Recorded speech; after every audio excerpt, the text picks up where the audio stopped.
आज सुनंदा पुष्कर कत्ल मामले में दिल्ली हाईकोर्ट में सुनवाई होगी। दिल्ली पुलिस ने जुमेरात को कोर्ट को इस बात की खबर दी थी कि उन्होंने सुनंदा पुष्कर कत्ल मामले में तमाम सबूत और केस के ताल्लुक से कागजात इस केस के मुलजिम शशि थरूर को दिए हैं। शशि थरूर के वकील विकास पासवान ने अदालत से कहा था कि इस केस में सबूतों की तस्दीक होनी चाहिए। दिल्ली पुलिस ने कोर्ट से कहा है कि उन्होंने कांग्रेस लीडर शशि थरूर को तमाम सबूतों की कॉपियां दे दी हैं। अदालत जवाब दाखिल करने के लिए 1 हफ्ते का वक्त अदालत ने इससे पहले दिया था और आज इस पर समाअत होनी है।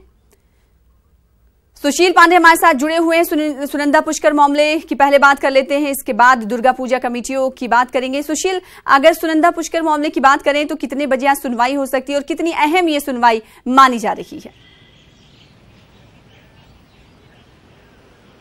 जी देखिए शना, आज इस पूरे मामले पर दिल्ली की पटियाला हाउस कोर्ट में सुनवाई होनी है। लगभग 11 बजे के आसपास इस पूरे मामले पर सुनवाई होगी। पिछली सुनवाई के दौरान दिल्ली पुलिस ने साफ तौर से ये कहा कि सुनंदा पुष्कर की मौत के मामले में जो तमाम दस्तावेज थे, इलेक्ट्रॉनिक एविडेंस को लेकर जो दस्तावेज जुटाए गए थे, वो तमाम दस्तावेज इस पूरे मामले में जो आरोपी हैं, कांग्रेस के जो लीडर हैं, उनको शशि थरूर को दे दिया गया है और इस पूरे मामले पर अब आज उनको जवाब दाखिल करना है। हालांकि इससे पहले शशि थरूर की तरफ से कोर्ट में दलीलें दी गई थी कि जो संबंधित दस्तावेज हैं और चार्जशीट की जो कॉपी है वो फिलहाल दिल्ली पुलिस नहीं दे रही है और जब तक वो फिलहाल इस पूरे मामले में चार्जशीट की कॉपी उन्हें पूरा मुहैया नहीं करा देंगे तब तक वो अपना जवाब दाखिल नहीं कर सकते हैं। पिछली सुनवाई के दौरान दिल्ली पुलिस ने कहा कि केस से संबंधित सभी दस्तावेज, यहां तक कि फॉरेंसिक जो टीमें जांच कर रही थी उससे भी उस संबंधित दस्तावेज को उन्होंने शशि थरूर को दे दिया है। अब आज उम्मीद ये लगाई जा रही है कि इस पूरे मामले पर शशि थरूर अपनी जो तमाम दलीलें हैं वो कोर्ट में रखेंगे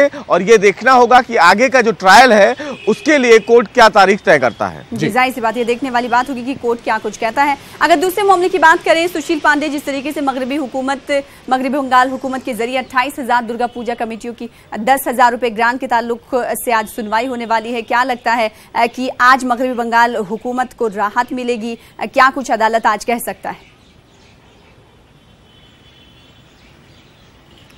जी देखिए, ये कह पाना मुश्किल होगा कि आज पश्चिम बंगाल सरकार को राहत मिलेगी या उन्हें झटका लगेगा, क्योंकि मामला अदालत में है। अब इस पूरे मामले पर सुप्रीम कोर्ट इस पूरे मामले की सुनवाई करेगा। हालांकि कलकत्ता हाई कोर्ट ने इस पूरे मामले पर सुनवाई करने से मना कर दिया था और उन्होंने साफ तौर से ये कहा था कि वो इस पूरे मामले में इंटरफेयर नहीं कर सकते हैं, चूंकि ये सरकार का अपना आदेश है और सरकार अपने आदेश में खुद बदलाव कर सकती है, लेकिन वो कंसीडर नहीं करेंगे। और हालांकि इसी फैसले को सुप्रीम कोर्ट में चुनौती दी गई है। सुप्रीम कोर्ट में यह कहा गया है कि लोगों के टैक्स पेयर का पैसा है और लगभग 30 से 35 करोड़ रुपए का इस पूरे मामले में कहीं ना कहीं खर्चा आएगा अगर राज्य सरकार सभी पूजा समितियों को 10-10 हजार रुपए देगी। और इस पूरे मामले को अगर दूसरे एस्पेक्ट से जोड़ा जाए तो कहीं ना कहीं ममता बनर्जी सरकार हिंदुओं मतदाताओं को अपनी तरफ रुझाना चाहती है और इसीलिए वो 10-10 हजार रुपए पूजा के पंडाल में देने के लिए अपना स्कीम जो है वो चालू कर रही है। इसी चीज का विरोध करते हुए सौरभ दत्ता ने सुप्रीम कोर्ट का दरवाजा खटखटाया है।